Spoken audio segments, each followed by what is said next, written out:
All right, grace and peace to you. And today we're going to look a little closer at the Open Broadcaster software, OBS. Now, this is a software that I've been using over the last, let's say, 7 months.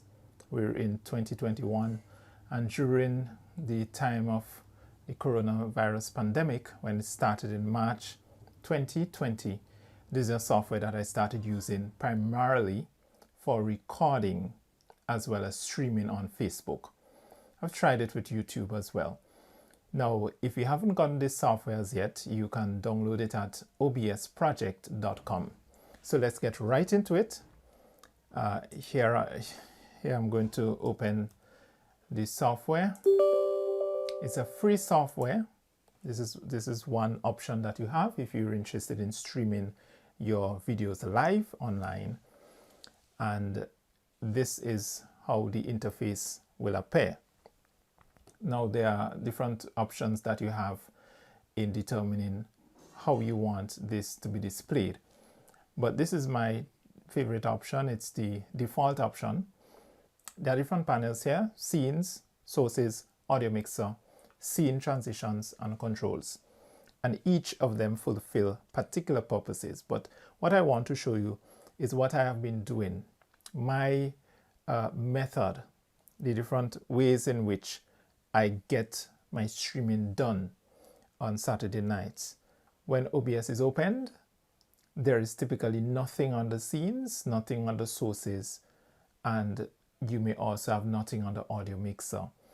Now, one of the first things that you do is to make sure that your settings are correct.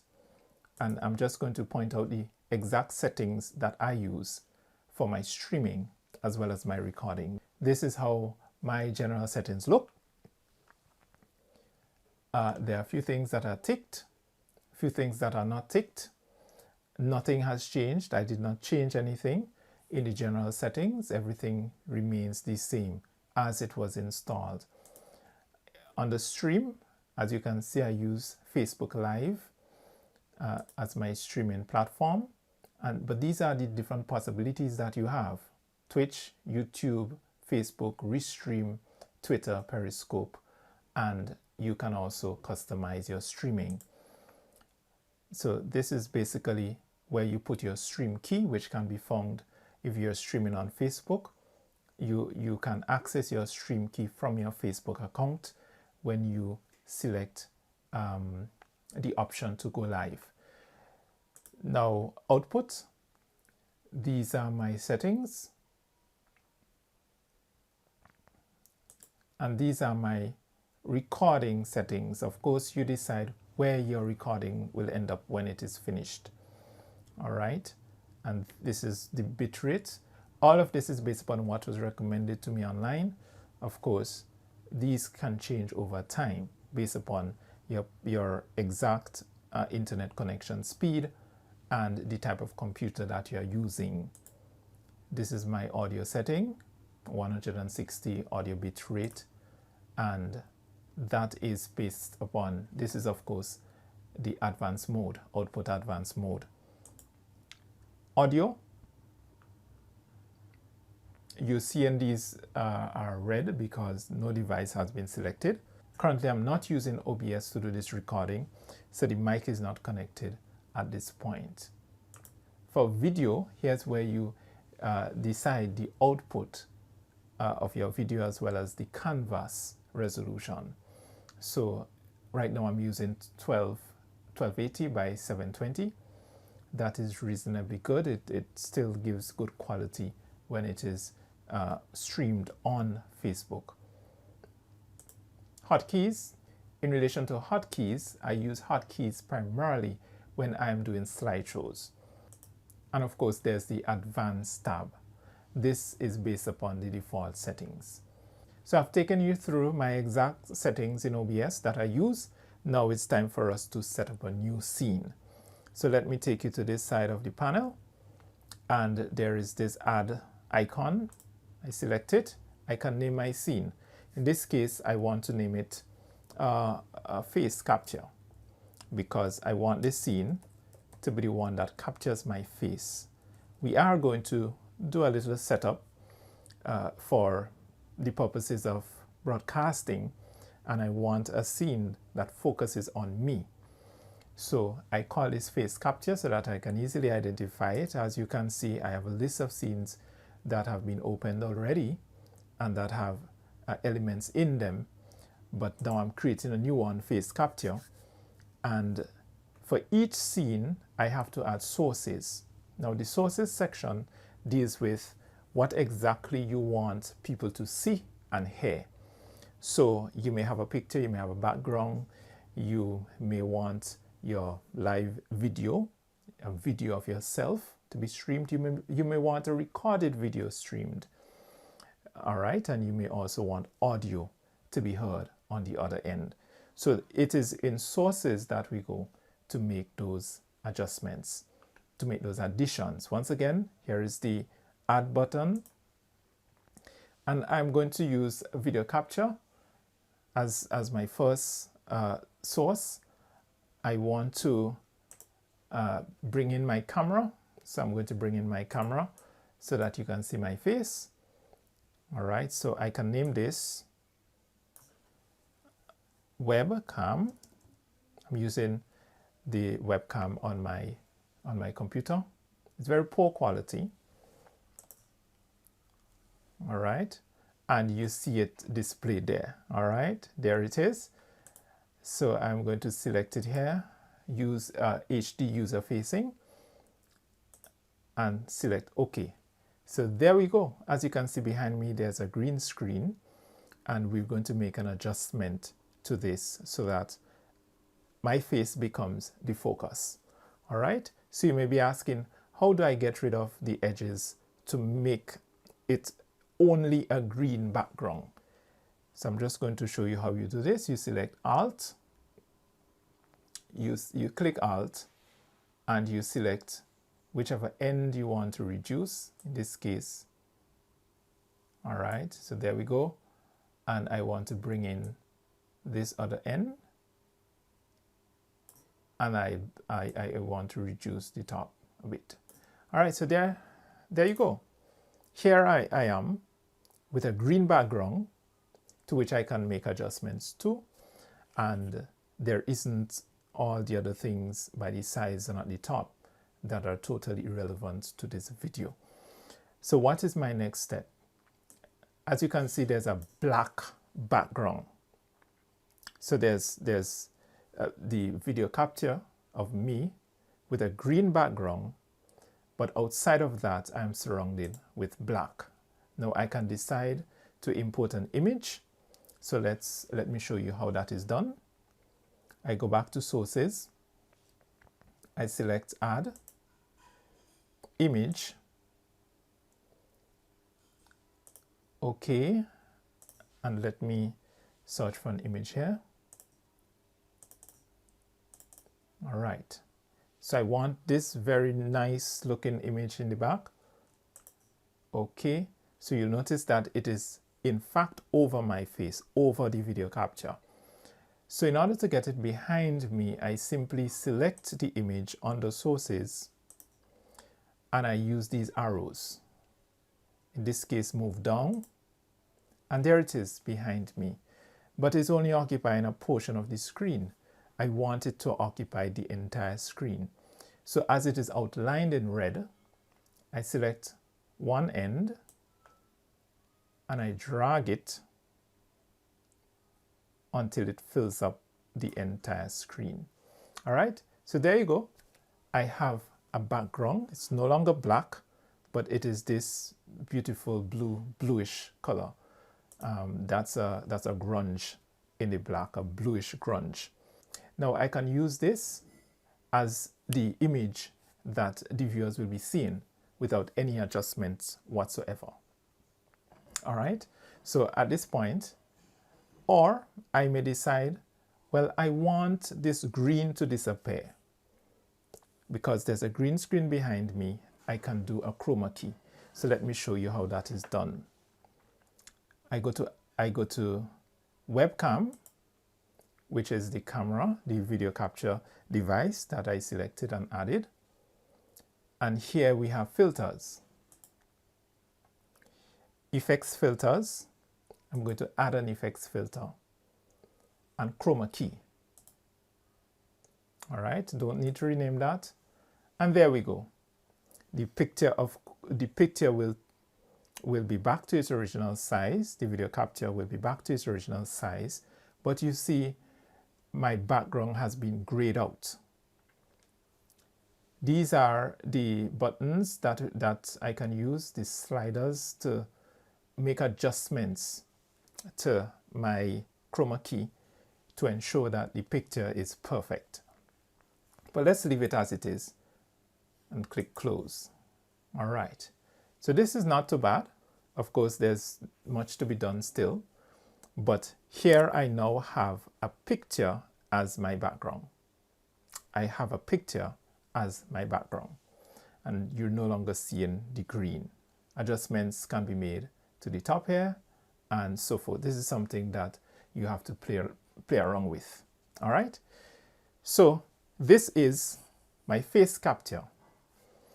Let's assume that I'm teaching and I want persons to see different slides that I've made.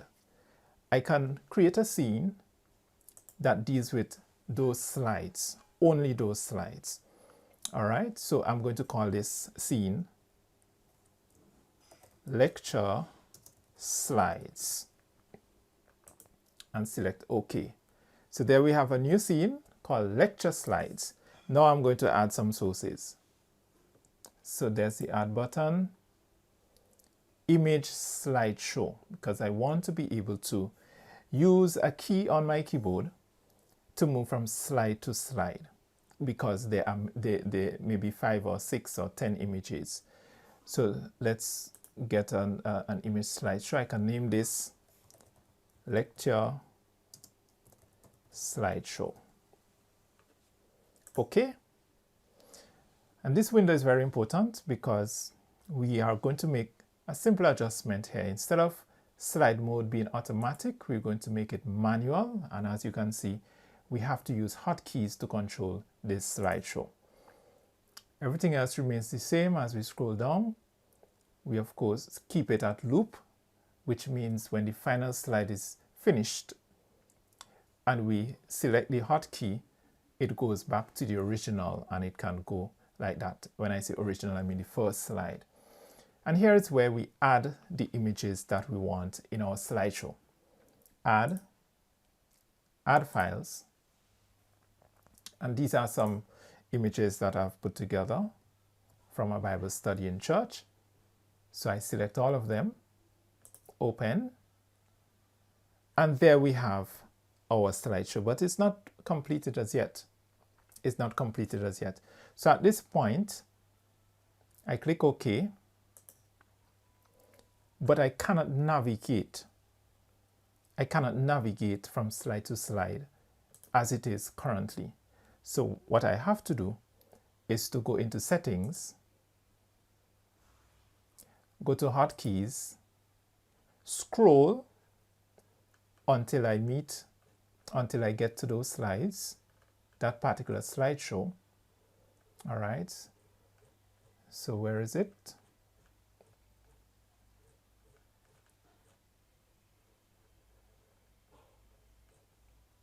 Lecture slideshow. And this gives me the opportunity to add a hotkey. I'll be adding a hotkey for next slide as well as previous slide. So I'm using any key can work, but I use my right arrow on my keyboard as well as my left arrow. So the arrow pointing to the left will mean previous, and the arrow pointing to the right will be for the next slide. So you simply put the cursor into that space next to next slide and hit the arrow, and that will show up as the right arrow. And you put the cursor into previous slide and click the arrow pointing to the left. And this is it. You apply, you select OK. All right, and here I am moving from slide to slide so that I can speak, I can discuss, the people of God with the true faith. These are the things the Bible says about them. And when I'm finished with that slide, I go to this other slide, talking about the mark of the beast, and so forth. But please note that the only thing that is in this scene is a slideshow. So if I turn to this scene and I try to speak, persons will not hear me, but they will see that I have a slide and I'm moving from slide to slide. All right, so what do we have to do? Now, if you want persons to hear, you have to add an audio input capture, and this is where it is done. Audio input capture. Now we can call this, we can just leave it as audio input capture. Select OK. And we can select any of our mics that are attached. So at this point, I'm going to use the built-in mic in my laptop. So at this point, I'm going to use the built-in mic in my laptop, Microsoft Array, and select OK. All right, so as I speak, you'll notice on the audio mixer, we have activities and activity being shown up here. All right. Now we can adjust this because ideally you do not want your voice to project beyond the yellow. All right, so this is the yellow, this is the green, and this is the red. You don't want it to sound horrible. So I can adjust this down a little bit so that I can speak and my voice can be captured in a very clear way. At this point, I can actually speak about these slides. You will be able to hear me speaking about these slides. Now, there are different things that we can do here. We can decide to add a video capture device. We can decide to add the previous video capture device, the same camera, include it. We can decide to include it in this slideshow, in this scene rather. So let's do that. So I go to add video capture device. Now we had that already. We had added that already. So we're not going to add it as a new capture device, but we're going to add it as an existing capture device. And we go to webcam.